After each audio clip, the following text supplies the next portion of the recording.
Hallo Metalheads, ich bin Julia von Thrash Boom Bang und ich bin heute hier mit der Metalband Drown in Malice. Hallo. Hallo. Hi. Ja, stellt euch doch mal kurz vor, am besten so mit welche Position in der Band ihr bekleidet. Ja, ich bin Manu, ich mache Vocals, brüll also in den Mikrofon rein und hoffe, dass das irgendwie nach was klingt. Ja, okay, ich bin Dennis, hey. Ich spiele den Bass in der Band. Genau. Hey, ich bin Robin, ich spiele Rhythmusgitarre in der Band. Ich bin der Jan und ich spiele die Gitarre. Ja. Alles klar, dann wissen wir schon mal so ungefähr, mit wem wir es zu tun haben. Ja, dann erzählt doch mal ein bisschen was über eure Band. Ja, wo kommt ihr her? Wie habt ihr euch zusammengefunden? Jo, also angefangen hat das alles 2016, damals noch mit unserem alten Drummer. Ich habe für meine alte Hardcore-Band haben wir einen Drummer gesucht und so bin ich auf Sebastian getroffen und wir haben angefangen, ja, miteinander zu schreiben, uns auszutauschen und ja, meine alte Hardcore-Band hat sich dann mit der Zeit, naja, verflüchtigt und das hat sich dann gelegt und Sebastian kannte den guten Jan, den er dann in die Band geholt hat und ich damals noch unseren ersten Sänger, den Nemo. Genau, so haben wir dann eine Weile weitergemacht. Nemo ist dann allerdings nach ein paar Monaten ausgestiegen, wo wir dann zu Manu gekommen sind oder wo er zu uns gestoßen ist und genau, Dennis kam dann auch, glaube ich, als letztes dann dazu, genau, über ein Facebook-Inserat. Genau, haben wir die Probe, wir haben gespielt und es hat gepasst. Sogar ein halbes Jahr gewartet auf Manu. Genau. War damals richtig Dedication, weil ich war dann erstmal im Auslandssemester, so kurz nachdem ich das erste Mal dabei war und ja, freundlicherweise hat so gut gepasst, dass die anderen gesagt haben, jo, warten wir noch. Und haben sie getan und jetzt sind wir hier. Leider ohne Sebi, beziehungsweise gerade ohne Drummer. Wir sind auf der Suche, aber wir kommen aus Konstanz am Bodensee. Ist zwar die größte Stadt in der Umgebung, aber gleichzeitig offensichtlich kein Mecker für Metal-Drummer. Und dementsprechend sind wir nach wie vor auf der Suche. Und während Corona war das alles natürlich auch nicht unbedingt so einfach, weil wir auch gar nicht in unserem Proberaum konnten. Ja, klar. Dann alles nochmal erschwert. Ja, also, wenn ihr Metal-Drummer seid und nach Konstanz schon immer mal ziehen wolltet, gehen wolltet, pilgern wolltet, dann meldet euch doch einfach. Unbedingt, ja. Ja, dann erzählt doch mal noch ein bisschen, was ihr für Musik macht, ja, was euch daran wichtig ist oder worauf ihr Wert legt bei eurer Musik. Das mag. Also ich kann es ja, im Endeffekt schämen wir uns jetzt auch nicht dafür, den Metalcore-Begriff zu benutzen. Also ist halt, was es ist. Mittlerweile kann man das, glaube ich, auch wieder mit ein bisschen Würde sagen.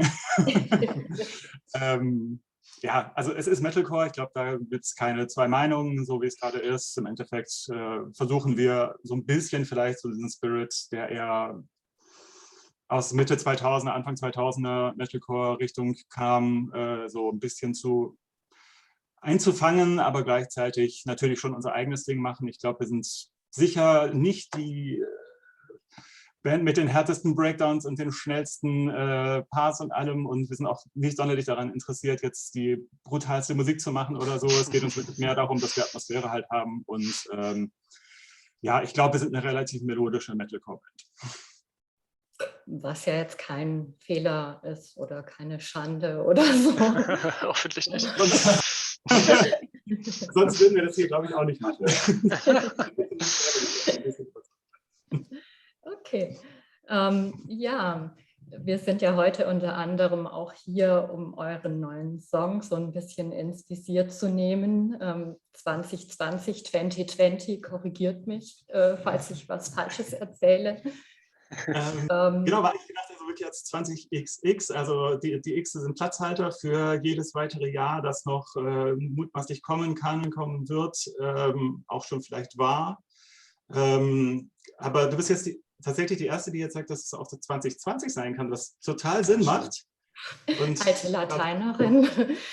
wow. Fuck, ja, okay. Also 20XX, 2020, whatever. Genau, ist ein Song, den wir haben aufgenommen während der Corona-Zeit und haben uns jetzt zum ersten Mal auch tatsächlich dazu ein Video zusammengeschnipselt. Und nachdem wir vorletztes Jahr eine EP rausgebracht haben, ist das jetzt auch das erste, was wir aufgenommen haben. Und wir wollten halt nicht komplett untätig nur rumsitzen und darauf warten, dass wir endlich mal wieder proben können. Noch dazu gerade ohne Schlagzeuger oder Schlagzeugerin. Ja, das war im Endeffekt so ein bisschen, der Song stand, glaube ich, schon seit Ja, so gefühlt ein Jahr lang schon geschrieben und dann hatten wir eben auch ein bisschen Instrumental, ja. Eben und haben dann einfach daheim dann am Computer unsere Sachen aufgenommen, unsere Spuren. So. Eigentlich auch ganz praktisch. Ja. Ging dann recht flott. Okay. Und ja, was für einen Hintergrund hat der Song oder was hat euch da so bewegt? Also jetzt textlich kann ich jetzt was dazu sagen. Ich meine, am Anfang, als die ganze Corona-Geschichte losging, hatte ich mir eigentlich gesagt, auf gar keinen Fall schreibe ich einen Text über Corona. Das war eigentlich so, nö, der ganze Scheiß ist jetzt ohnehin schon überall und ich habe gar keinen Bock darauf, mich damit jetzt zu beschäftigen. Und dann zogen halt so die Monate ins Land. Gefühlt hat sich dann halt, mal abgesehen vom letzten Sommer, dann ja nicht so viel verändert, Schrägstrich verbessert. Dazu kam für mich dieser irgendwie schon ein bisschen bittere Erkenntnis, okay, eigentlich alle Hoffnungen, die man vielleicht am Anfang auch noch so aus einem gewissen Zweckoptimismus hatte, dass jetzt Corona so eine Art Wende bringt und dass man jetzt eine Solidargemeinschaft wirklich wieder entwickelt und so, haben sich eigentlich ins Gegenteil verkehrt bis zu einem gewissen Grad. Das war dann irgendwann so, ja, es gab ja nichts anderes mehr sozusagen. Also man kann sich im Kleinen vielleicht schon irgendwas schön machen und so weiter und so fort, aber irgendwann ist es halt trotzdem extrem belastend. Und mir ist tatsächlich dann nicht mehr viel eingefallen, worüber ich denn jetzt eigentlich sonst noch schreiben könnte, weil es so omnipräsent war, auf so eine belastende Art und Weise, dass dann letzten Endes halt dann der Text dazu rausgekommen ist und ich halt mein Credo auf gar keinen Fall übrigens über Corona schreiben komplett über Bord geworfen habe. Ja, also im Endeffekt war es so ein bisschen aus der Not heraus geboren, dass es halt keine großartig anderen Themen gab, beziehungsweise für mich jetzt persönlich, die jetzt irgendwie nicht so sehr beeinflusst hätten. Und gleichzeitig ist es schon auch ein Text, meiner Ansicht nach, so, ja, oder für mich war es schon auch ein Ventil für meine, ja, schon Enttäuschung auch bis zu einem gewissen Grad. Dem entnehme ich, du schreibst die Texte in der Band oder macht ihr das zusammen? Allergrößtenteils, okay. Und die Musik? Jan? Auch ganz gern so und klar wird halt immer rumgeschickt und dann uns ausgetauscht. Und, ja, wenn wir dann mal proben können, dann natürlich in der Probe dann mal angespielt und getestet und gemacht. Aber, ja, so die Im Prinzip schreibt jeder seine Spur im Prinzip dann selber. Im Endeffekt hat jeder das Veto, zumindest zuletzt so. Was spiele ich selber? Also das ist natürlich klar. Ja. Okay. Wir schon immer so einen Probeentwurf und dann schlussendlich, wie es dann gespielt wird, dann machen wir unser Ding draus. So. Ja. Also die Probe ist allgemein so erstmal der Test, wenn wir eine Idee haben, ob das dann funktioniert. Und wenn wir der Meinung sind, okay, dieser Part passt nicht so gut, ändern wir ihn dann nochmal ab, bis wir dann halt zu diesem fertigen Konstrukt vom Song dann halt kommen. Ja. So arbeiten wir größtenteils. Ja. Und die Ideen für die Songs, habt ihr die gemeinsam oder bringt da jeder irgendwie mal was an? Oder ja, wie macht ihr das? Ja, meistens sind viele Schnipsel aus mehreren Riffs, so, die man dann teilweise zusammenwirft. Teilweise entsteht auch ein Song am Stück sofort. So. Aber ja, teilweise sind es auch viele Ideen, die da auch ein bisschen zusammengeworfen werden. Und, ja. Versuchen die dann jeder mal so für sich auch aufzuschreiben und dann stellt man die dann in der Sync zusammen und dann können die anderen sich das auch mal anhören. Und so läuft es eigentlich. Also Sync ist eine Cloud, so, die wir benutzen. Not sponsored.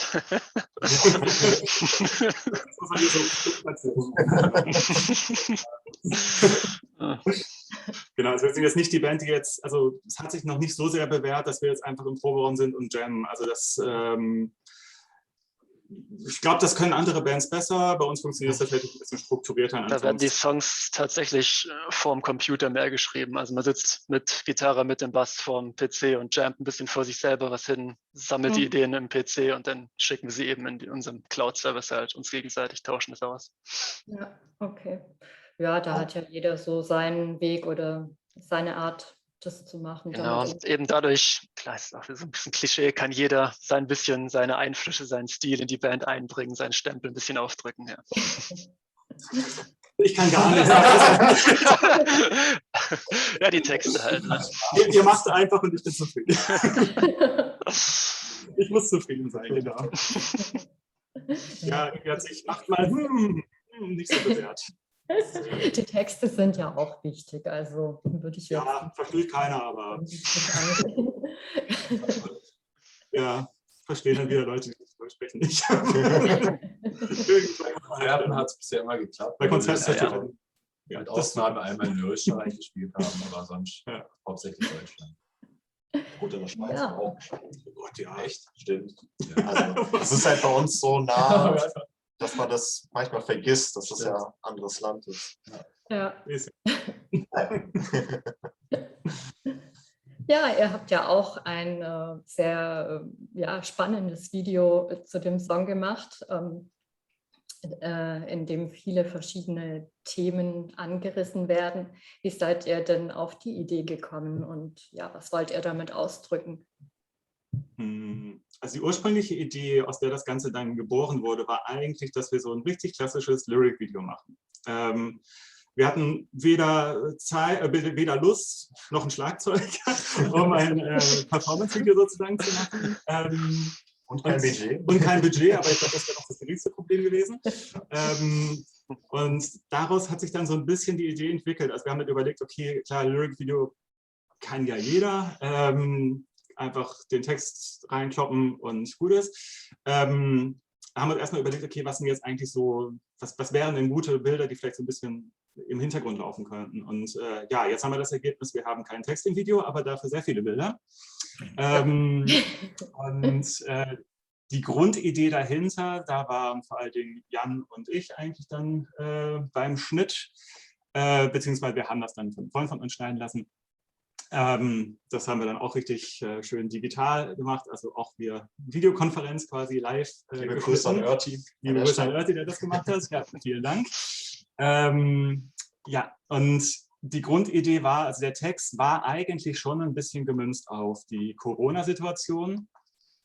Der lag jetzt dann auch 2, 3 Monate eigentlich dann nur noch rum oder sogar mehr und irgendwie fiel mir dann auf, okay, auch wenn es eigentlich relativ spezifisch auf die Situation gemünzt ist, kann man es aber durchaus auch gerade auf die vielen Parallelen, die es ja auch zur, ja eigentlich schon in, ja, die jetzt gerade schon stattfindende Klimakatastrophe gibt, kann man darauf dann auch beziehen und natürlich auch auf das allgemeine Thema, ja auch Korruption, die wir ja auch teilweise jetzt erleben mussten während Corona und diese Spaltung zwischen Arm und Reich, die ja immer weiter stattfindet. Und daraus kam dann auch mit dem Titel zusammen, dadurch, dass bei 20XX die beiden X für uns Platzhalter waren, das dann auch so ein bisschen dahingehend zu münzen, dass okay, jetzt haben wir ein Höllenjahr hinter uns, also nicht nur wegen Corona, sondern wenn man sich überlegt, was ist eigentlich alles passiert in 2020 zum Beispiel. Das ging los mit Waldbränden in Australien, dann wir haben natürlich die Bilder von der furchtbaren Katastrophe in Beirut drin und auch hier wieder das Thema Korruption und auch Aufbegehren und natürlich dann auch die ganze Corona-Situation und mit der ganzen Querdenkerbewegung, die ja teilweise fast schon ein bisschen hofiert wurde, die sich ja als sehr, ja, von dieser Grundidee, okay, jetzt müssen wir gerade gemeinsam durch diese Krise sozusagen und wir können da jetzt auch solidarisch sein und müssen solidarisch sein, hin entwickelt hat zu einem kompletten, wie es sich für mich darstellt, egoistisch motivierten, ja, also einer egoistisch motivierten Bewegung, oh, ich will jetzt keine Maske tragen, ich fühle mich von diesen Einschränkungen jetzt so sehr drangsaliert, dass ich jetzt zum ersten Mal vielleicht auf die Straße gehe.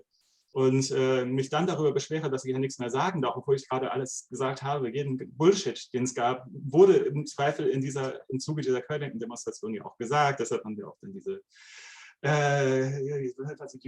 Julia, nee, wer ist die aus Kassel? Jana aus Kassel zum Beispiel drin. Und Black Lives Matter war natürlich auch noch am Anfang des Jahres und auch in der Mitte des Jahres. Also das sind alles so Geschichten, die ja auch noch parallel liefen oder teilweise auch so ein bisschen Überschneidungspunkte bieten. Ja, die furchtbare Situation in Lesbos und die allgemeinen menschenunwürdigen Bedingungen, unter denen Flüchtlinge entweder gar nicht nach Europa kommen oder hier untergebracht werden. Ja, also das war alles, hat sich irgendwie dann so kulminiert. Das heißt, diese ganze Grundidee, wir machen jetzt einfach nur einen Zusammenschnitt von Corona, ja, ist dann halt relativ schnell in was, ja, ich nenne es jetzt mal Größeres und vielleicht so ein bisschen Assoziativeres dann gewechselt und dann natürlich dieses Damoklesschwert der Klimakatastrophe, das natürlich generell über uns schwebt. Und so war das dann bis zum gewissen Grad so ein assoziativer Prozess, so okay, was passt jetzt eigentlich gerade thematisch, auch wenn es jetzt vielleicht auf den ersten Blick gar nicht thematisch so passen mag, aber oder vielleicht auch die endgültige Interpretation überlassen wir natürlich gerne denjenigen, die das Video gucken, aber das war so die Grundidee dahinter, sozusagen jetzt dann, ja, vielleicht so ein bisschen eine düstere Zukunftsaussicht auch zu bieten, aber gleichzeitig natürlich auch, ja, hehres Ziel aufrütteln. Ich meine, wir sind eine kleine Band aus Konstanz, was soll man da so groß machen, aber im Rahmen unserer sehr begrenzten Möglichkeiten haben wir halt versucht, so das Beste rauszuholen und nicht nur ein totales 0815 Musikvideo mit einer Performance oder so zu machen. Ja. Also ich finde den Song absolut cool und das Video dazu auch und so beides zusammen einfach Wahnsinn, ja, total Danke. cool. Dankeschön. Gefällt mir richtig. Danke. Und naja, auch wenn ihr vielleicht eine kleine Band seid, aber wenn jeder nur den Mund hält, dann tut sich einfach gar nichts. Auf jeden Fall. Also wenn viele kleine Bands ihren Mund aufmachen, dann bringt das schon was, denke ich. Also von daher gut auch absolut. Finde ich richtig gut. Danke sehr. Ja. Bevor wir jetzt zum Ende unseres Interviews kommen, möchtet ihr vielleicht noch mal darauf hinweisen, wo wir den Song kaufen, runterladen, hören können? Man kann den Wenn Song er dann kaufen. raus Man kann den ist. Song kaufen. Ja, okay. Im Endeffekt, Wenn man den Song hört, dann freuen wir uns auch schon. Muss man dann kaufen. Ja. Also wir versuchen einfach so, offensichtlich geht es uns nicht darum, damit jetzt irgendwie Geld zu machen. Ich glaube, dafür haben wir uns das falsche Genre ausgesucht und die falsche Musik. Freuen wir uns, was gehört wird. Das ist tatsächlich, deshalb finden wir es auch so super, dass wir das jetzt hier machen können. Generell hören könnt ihr den Song einfach dann ab dem 27.08. auf allen gängigen Streaming-Plattformen. Genau. Bis 1000 Leute hören, können wir uns vielleicht gemeinsam eine Kugel Eis teilen. Und ansonsten gibt es das Video bei YouTube. Auch das wird dann hochgeladen, beziehungsweise ist alles schon geplant. Ja, also überall, wo es Musik gibt, außer im Plattenladen, wird man den Song auch hören, wenn man das denn möchte. Genau. Alles klar. Dann haben wir jetzt alle Informationen, die wir brauchen. Und ja, dann sage ich doch vielen, vielen Dank, dass ihr euch die Zeit genommen habt. Es hat mir richtig viel Spaß gemacht mit euch, das Interview. Ja, ich wünsche euch alles Gute. Drückt die Daumen für euren tollen Song und lasst es weiterhin krachen. Vielen Dank. Vielen, vielen Dank. Und ja, hört gerne mal rein und schreibt uns, was ihr davon haltet. Wir brauchen auch nicht nur positives Feedback. Wir freuen uns, wenn es euch in irgendeiner Form berührt. Genau. Macht das. Also, tschüss. Tschüss. Ciao. Ciao.